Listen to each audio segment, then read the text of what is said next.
Good morning, Tom. Good morning, Gary. How are you? Doing great. Good to have you, man. We just had some comments from Joe Moorhead in our last segment. I really am impressed with this guy. He's matter of fact. He just said it like it is. You know, we got to get ourselves ready because we're going to play the gold standard in college football, the Alabama Crimson Tide, at their place. Let's talk about this Mississippi State team. You've seen them all year. Coaching transition from Dan Mullen to Joe Moorhead. But defensively, they haven't missed a beat. They've given up 9 touchdowns. That's the best in the country. I mean, they're dominant up front with Simmons, Sweat, and others. The 2 linebackers inside, Leo Lewis and Thompson, are big play, hard-hitting guys. Back end, maybe some issues there in the secondary, but a lot of times quarterbacks don't have time to throw. Now, they've got 3 losses, but this defense has played at championship caliber, it appears to me. You see them every day. What do you think? Absolutely. And, you know, you look at a couple of the losses against Kentucky, it got a little bit carried away toward the end, but it was a 14-7 ball game in the fourth. Florida scored 13 points. LSU, their only touchdown was at the 2-yard line in, and it took them 3 plays after an interception. So the defense has been, you know, you look at the latest college football playoff poll, how they jumped up to 16. I think they're the highest-ranked 3-loss team in the country right now.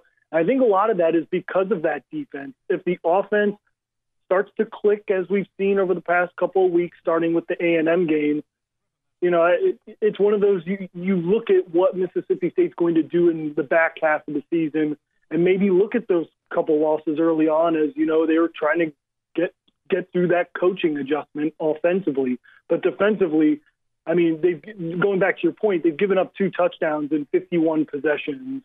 And so that's been the mainstay of this team all year long. Yeah, there's no doubt. I mean, I think they're as good as anybody in the league and have played like it. And I watched the Auburn game, all of it. And what they did to Jarrett Stidham that night was almost criminal. I mean, they just absolutely tormented him. Offensively, it's been a mixed bag. Okay, let's start with obviously with Nick Fitzgerald. He's the leading rusher all time for quarterbacks in the SEC. He's averaged over 100 yards a game this year. I call him a tight end. I mean, he's 6'5", 240 pounds. He can truck you. And he's been phenomenal. And against Auburn, they just said, we're just going to run it down your throats. There's nothing you can do about it. But he has struggled in the passing game throughout his career, particularly at times this year. And you and I both know you're not going to beat Alabama being one-dimensional. He's going to have to throw the football some. He's thrown it better lately, particularly this past weekend against Louisiana Tech. How optimistic is that offensive coaching staff that they can be balanced and be able to throw the football some against Alabama on Saturday afternoon? I think a lot of it, you know, you mentioned the fact of one-dimensional, and you're absolutely right. I mean, you're going to struggle with a lot of SEC schools, not just excluding the elephant in the room, pun intended, with Alabama. But you've seen over the past couple of weeks, you know, you look at some of the stats, you know, Fitzgerald's thrown back-to-back games of 240. Obviously last week with Louisiana Tech, you take with an asterisk, but against Texas A&M was arguably his best game of the year throwing the ball.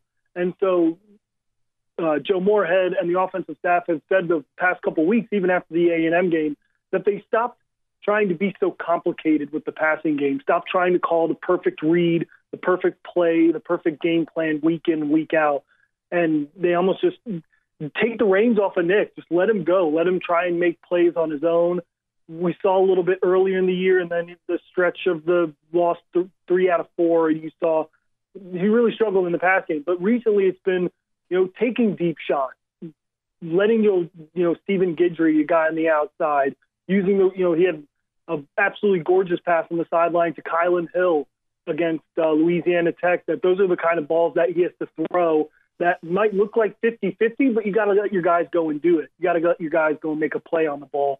And I don't think we were seeing that early in the ball. It was very early in the season. It was very conservative, dump off short, screen passes, things in the flat. But we weren't really seeing the deep ball that we're accustomed to seeing with the Joe Moorhead offense. Will they be able to do it against Alabama? They're going to have to if they're going to keep pace, I think, on Saturday. But the past couple of weeks, it's positive momentum. And Joe Moorhead said it after Louisiana Tech. If you want to have good positive momentum, it's when you're going on the road to take on the number 1 team in the country. So we'll see if the past 2 weeks translate to any sort of success in the pass game against Alabama. because they're going to have to. There's no way you're going to be able to run the ball 35 times exclusively and be able to keep up with that offense. WCBI Channel 4 Sports Director Tom Eble from Columbus, Mississippi, with us, breaking down Alabama and Mississippi State from the MSU perspective. Bulldogs haven't beaten the Tide since 2007. Dan Mullen never beat Alabama, although he's not the only one, obviously, in this league. But last year, it went down to the wire. That was in Starkville, but it went right down to the wire. Alabama pulled it out with a Jalen Hurts to Devontae Smith touchdown pass there at the end of the game. Different coaching staff, different dynamic, but do you think the players can take any confidence from that near miss a year ago that will carry over to them playing this game on Saturday afternoon in Tuscaloosa? Nick Fitzgerald said after the Louisiana Tech game, quote, sadly, no, because he mentioned the fact that it's new players, new coaches. Even Alabama's a completely different team than the one that came to Starkville last year. Truthfully, if you look over you mentioned the 2007 being the last time Mississippi State beat Alabama. You look over the past 5 years to keep the sample size short. I think last year could have been the best chance if Mississippi State was going to beat Alabama. This year, of course, their defense is playing fantastic, but I don't know if they have the offense to compete. We just saw what Alabama did down at LSU, which was a place that Mississippi State struggled mightily. Of course, that was 3 weeks ago, but have we really seen that big of an improvement over a 3-week span to go into Tuscaloosa and be able to put up at least 21 on Alabama to compete with them? But that remains to be seen. But I think, confidence-wise, I don't think that has really strayed with Mississippi State. I think last year was maybe a prove it to them that, they defensively and offense, they're not, I don't want to say like Alabama's a whole other stratosphere above Mississippi State. I think that's the confidence you look into that you take from last year, but schematically and personnel-wise, these are two different teams than last year. And, of course, the big one is State's not in Starkville. They have to go to Tuscaloosa this year, and I dare say there are many more difficult places in the country to go and win than in Tuscaloosa. So it's two different teams. I'll be interested to see. No one's really talking about last year because it is so much different. So, confidence-wise, I don't think that's a problem, but we'll see. Yeah, one reason, of course, Alabama's a different team is Tua Tagovailoa is now the quarterback, and we know all the great things that Jalen Hurts did, but this offense has gone to the next level this year with Tua. I'm interested if, you've talked with some players this week, defensive players there, about the Tua factor, and, of course, the excitement and the challenge of facing this guy who's just lit up everybody. It's been phenomenal, and, he's clearly the Heisman Trophy frontrunner. He's made unbelievable throws. He's done some amazing things. The Tua factor, what are you hearing from the Mississippi State players? Are they trying to downplay it? It's just another quarterback, or are they just acknowledging, hey, this is a different kind of challenge? Based on Alabama week, we haven't heard from State specifically. They meet tonight after practice. That's when we'll hear from the defensive coaching staff.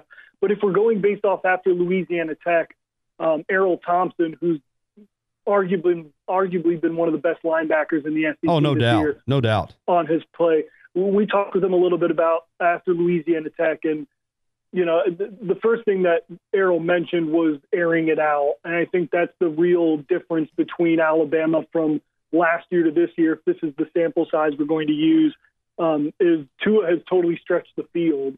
He's made Alabama go from more of like a power system to a spread system. And so that's the one thing Errol mentioned, was looking forward to the challenge of going up against an Alabama team that has plenty of playmakers on the outside, obviously, and then going up against Tua, because we've seen him be able to throw the deep ball, and that's been an element, or an accurate deep ball. That's been an element that I don't think Alabama has had for some time. And so Joe Moorhead called Tua on Monday a game wrecker. That's kind of a saying Joe's been using in terms of guys that give you sleepless nights when you're game planning for a team. He's used the same thing to describe Montez Sweat and Jeffrey Simmons. He called Tua a game wrecker, and they know exactly who they're going up against. Obviously talking a little bit about after the Louisiana Tech game, Joe Moorhead was saying, they'll take what they've done in the past 2 weeks. They'll go deeper into what Alabama did to LSU. But they know full well who they're going up against. And, Joe's mentioned that all week long about how they're the number one team in the country for a reason. And that's the reason why he wanted to come to Mississippi State, is to prove himself against the best in the country. And so they're definitely playing the respect game. They know where they're going on Saturday. And I think, it's hard to say anything else besides what Alabama has done to this point. And, it's funny to think, like, you got to have confidence, but it's a buzzsaw right now. Yeah, you mentioned Errol Thompson, who's phenomenal, and I want to get into this dynamic. These two campuses are the closest two campuses in the Southeastern Conference. Alabama comes into Mississippi every year and tries to cherry-pick the top players, as other schools do. And then Mississippi State's had a great history of coming into Alabama and maybe getting some guys that Alabama didn't recruit as hard or looked over.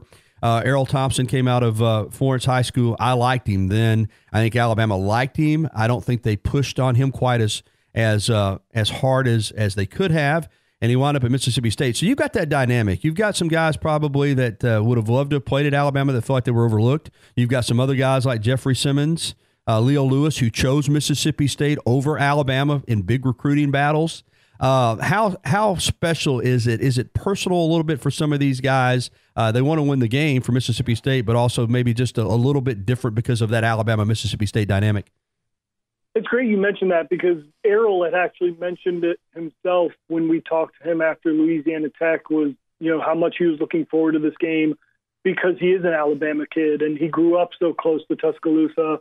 I don't think they'll come out forthright and say, I want to make a statement to a team that maybe looks past me, but you can't deny a guy like Errol Thompson, to the level that he's playing. He doesn't want to prove people wrong. It makes you think about, like, what if Alabama had Errol Thompson? Like, that would be terrifying. And so I think I would say it impacts Errol most of those guys that were in those.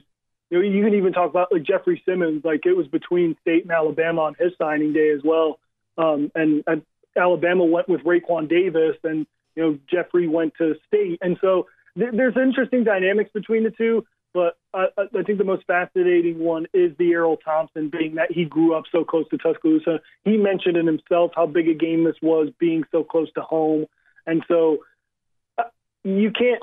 He's going to want to show to people, not only in Alabama, but some of the people, like family and friends, like, hey, this is what I'm doing, right? Like, if you're not paying attention, this is what I'm doing right now, and maybe show some people that a little bit of regret for not going hard at a guy like Errol Thompson.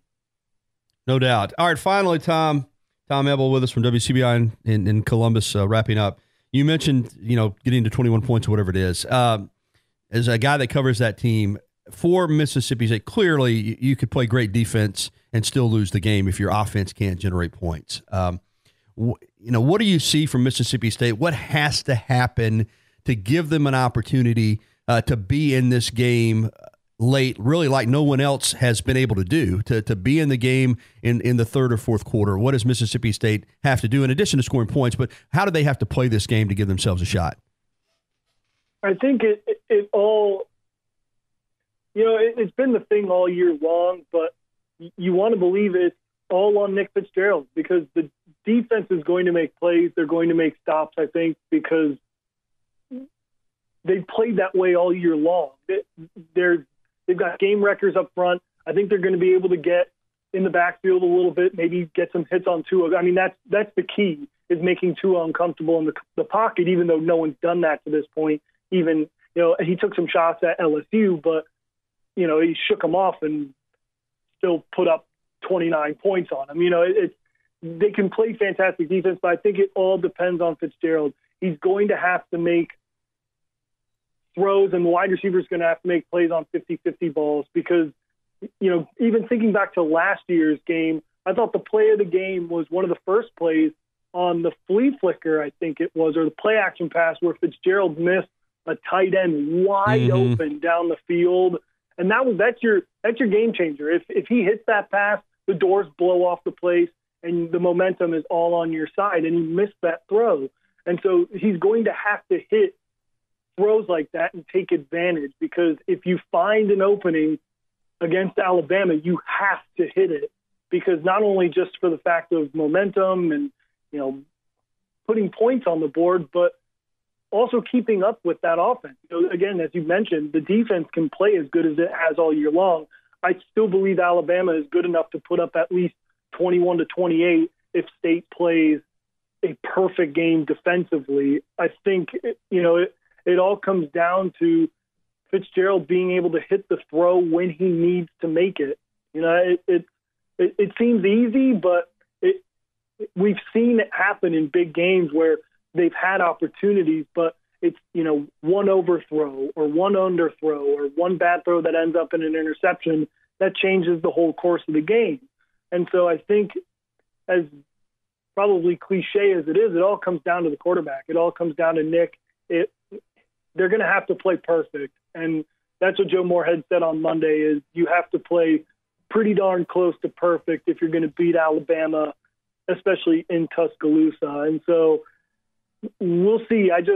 Just from what I've seen, the defense is going to have to play like its best game of the season, and the offense is going to have to emulate what it's done over the past couple of weeks. I just think it's a whole different monster this week that they're going to have to put up at least 28, in my opinion, if they're going to hang with Alabama on the road. Because truthfully, being that we've seen with Mississippi State this year, they've struggled on the road.